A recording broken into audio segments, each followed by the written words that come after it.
मां बाप जिन्हें ईश्वर का दर्जा दिया गया उनके बारे में ऐसी भद्दी, अश्लील, बेहुदी टिप्पणी की जाती है। करोड़ों लोग इस कंटेंट को देखते हैं। नहीं, फिर सवाल ये कि इस यूट्यूबर, इस कंटेंट क्रिएटर रणवीर अलाहाबादी की हिम्मत कैसे हुई कि ऐसी बातें करे एक शो के दौरान जहां पब्लिक डोमेन में लोग बैठे भी हैं। ऐसा पोस्ट करते हुए समय रैना की टीम ने सेंसरशिप का इस्तेमाल क्यों नहीं किया? यह कंटेंट कैसे शो में आया? इस शो में जो पब्लिक ऑडियंस बैठी हुई थी, क्या उन लोगों को जरा शर्म नहीं आई तालियां बजाते हुए या ठहाका लगाकर हंसते हुए जब मां बाप के बारे में भद्दी, बेशर्मी भरी टिप्पणी की गई? क्या इतना इल्म नहीं कि मां बाप के बारे में ये बातें करके, ये घटिया टिप्पणी करके घर जाकर के मां बाप को मुंह कैसे दिखाना होगा? क्या उनके परिवार में इस बात की स्वीकार्यता है? आप लोगों से मैं पूछता हूं कि हम में से कितने घरों को आप ऐसे जानते हैं जहां मां बहन की गालियां देना, इसलिए अश्लील चीजें करना घर के माहौल का हिस्सा मानी जाती? नहीं होता है कहीं। इस अश्लील रियलिटी शो के होस्ट और गेस्ट कौन कौन थे, अब जरा उनकी पहचान करवाता हूं मैं आपको। स्टैंड अप कॉमेडियन समय रैना, इस शो के होस्ट।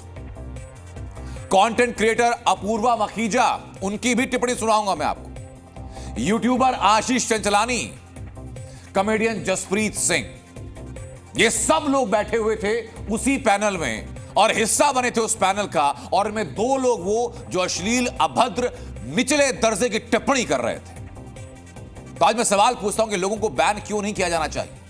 क्या इस तरह के कंटेंट को हमेशा के लिए रोकने के लिए इन चेहरों को, इन कंटेंट क्रिएटर्स को बायकॉट करने की जरूरत नहीं है? क्या कि नजीर पेश करने के लिए इनके ऊपर कानूनी एक्शन नहीं होना चाहिए? इस तरह के लोग समाज के लिए कितने खतरनाक हैं। ऐसे लोगों को वंस एंड फॉर ऑल रोकना जरूरी क्यों है? अगली पीढ़ी को इन लोगों से बचाना कितना जरूरी है? यूट्यूब को इन लोगों ने मानो अश्लील ट्यूब बना दिया। सोशल मीडिया को इन जैसों ने गाली गलौज का अड्डा बना दिया। लेकिन अब वक्त है इन लोगों पर लगाम लगाने का। Stand up comedy, reality show और न जाने किन नामों की आड़ में सॉफ्ट पॉर्न बेची जा रही है। लेकिन इससे चिंताजनक बात यह कि इस कॉन्सेप्ट को लोग देख रहे हैं। अब सवाल उठता है कि इन्हें देख कौन रहा है? तो जवाब है आपके बच्चे, इस देश की युवा पीढ़ी, इस देश का कल, इस देश का भविष्य। ऐसे में अगर कहा जाए कि हिंदुस्तान की युवा पीढ़ी की बर्बादी की दास्तान रणवीर अलाहाबादिया और समय रैना जैसे लोग ही लिखेंगे।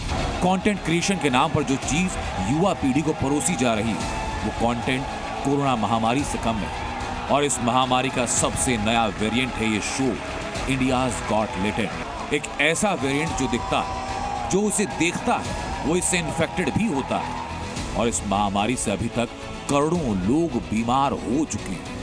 ये वेरिएंट सबसे ज्यादा टारगेट करता है युवा पीढ़ी को। भारत में लगभग 50 करोड़ लोग यूट्यूब का इस्तेमाल करते हैं। इनमें से एक बड़ा हिस्सा है इस देश के बच्चे। कोविड महामारी के बाद से ऑनलाइन पढ़ाई के चक्कर में बच्चों के हाथ में लैपटॉप है, बच्चों के हाथ में मोबाइल फोन्स हैं।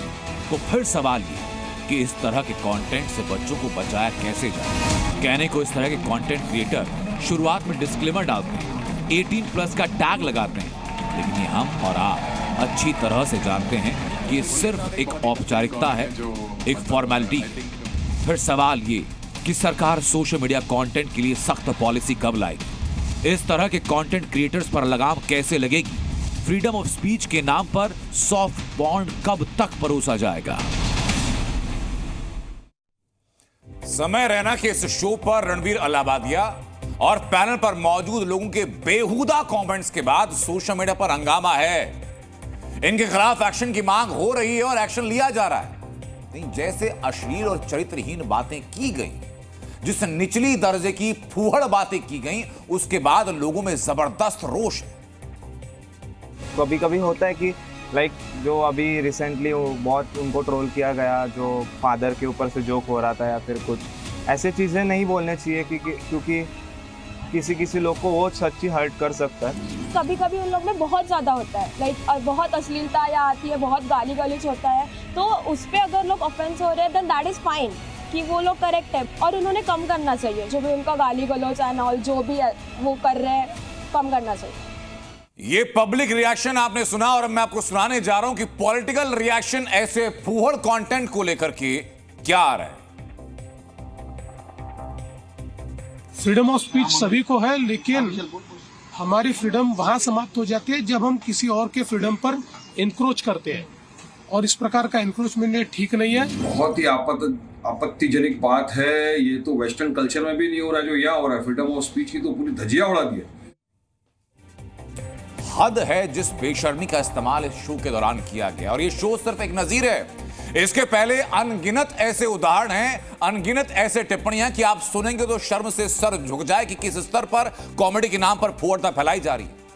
मर्यादा की हर हद को लांघ दिया जा रहा है, और इन लोगों के खिलाफ जब एक्शन की बारी आती है, जब सोशल बायकॉट की बारी आती है, जब इनकी भद्द पिट जाती है और इनसे सवाल पूछे जाते हैं, तब अकल ठिकाने आती है, तब माफी मांगी जाती है। My comment wasn't just inappropriate, it wasn't even funny. Comedy is not my forte. I'm just here to say sorry. Many of you asked if this is how I wish to use my platform, and obviously this is not how I wish to use it. I'm not going to give any context or justification or reasoning behind whatever happened. I'm just here for an apology. I personally had a lapse in judgment. It wasn't cool on my part. ये फुहड़ता, ये बेशर्मी, ये किस लिए की जा रही है? कुछ व्यूज के लिए, कुछ फॉलोअर्स बढ़ाने के लिए, चंद तालियां बटोरने के लिए, लेकिन हदों को और पार किया जा रहा है। और हद जब पार होती हुई दिखी, सोशल डेकोरम बिगड़ता हुआ दिखा, तो बाइकआउट की मांग की गई। जब अपनी इस फुहड़ता की दुकान पर ताला जड़ता हुआ दिखाई पड़ रहा है, तो माफी मांगने के लिए झुकते नजर आ रहे हैं। लेकिन इनकी ऐसी फुहड़ता की, बेशर्मी की दुकान पर ताला लगने की अब शुरुआत हो चुकी है। हमारा यूथ ऐसा कंटेंट बनाएगा और ऐसा कंटेंट कंज्यूम करेगा तो हमारा भविष्य क्या है, ये सोच के मेरी अंतरात्मा कांप उठती है। अपनी बात कहने के लिए अगर आपको गाली गलौज का सहारा लेना पड़े तो इससे ये पता चलता है कि मेंटली आप कितने बैंकरप्ट हो, कितने दिवालिया हो। ये हमारा इंडियन कल्चर नहीं है। ये स्टैंड अप कॉमेडी है ही नहीं है। लोगों को गालियां देना, लोगों को गालियां सिखाना, ये कौन सी जनरेशन, मेरे को समझ ही नहीं आ रहा कि ये जनरेशन है कौन सी। बॉलीवुड में क्या चल रहा है आपने देख लिया। हालांकि सवाल बॉलीवुड के कंटेंट को लेकर भी उठे हैं, लेकिन इस हद तक बॉलीवुड का कंटेंट नहीं किया जो हद यहां मचा दी गई। ऐसे शेमलेस, ऐसे थॉटलेस, ऐसे ब्रेनलेस, ऐसे निर्लज और बेहया लोगों को भारत कब तक बर्दाश्त करेगा? ऐसे लोगों पर रोक कब लगेगी? ये सवाल आज हम पूछ रहे हैं। आप में से कुछ लोग जो इस शो को अपने बच्चों के साथ देख रहे होंगे, परिवार के साथ देख रहे होंगे, उनमें शायद बच्चों को दूसरे कमरे में अब तक भेज चुके होंगे क्योंकि वक्त हो चुका है उनके सोने का, सुबह स्कूल होगा। लेकिन क्या बस इसी से काम चल जाएगा क्या?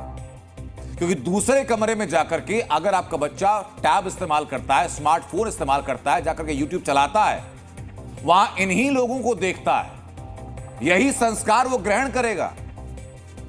बहुत टेंडर एज होती है, 6 साल, 7 साल, 8 साल, 10 साल का बच्चा वो सही गलत का फर्क नहीं कर पाता। सामने जो कंटेंट दिखता है वो अपने अंदर बसा लेता है। तो क्या चाहते हैं कि आपका बच्चा यही सब सीखे? और नहीं चाहते तो जरूरी है कि जो सवाल हम पूछ रहे हैं वही सवाल आप भी पूछिए।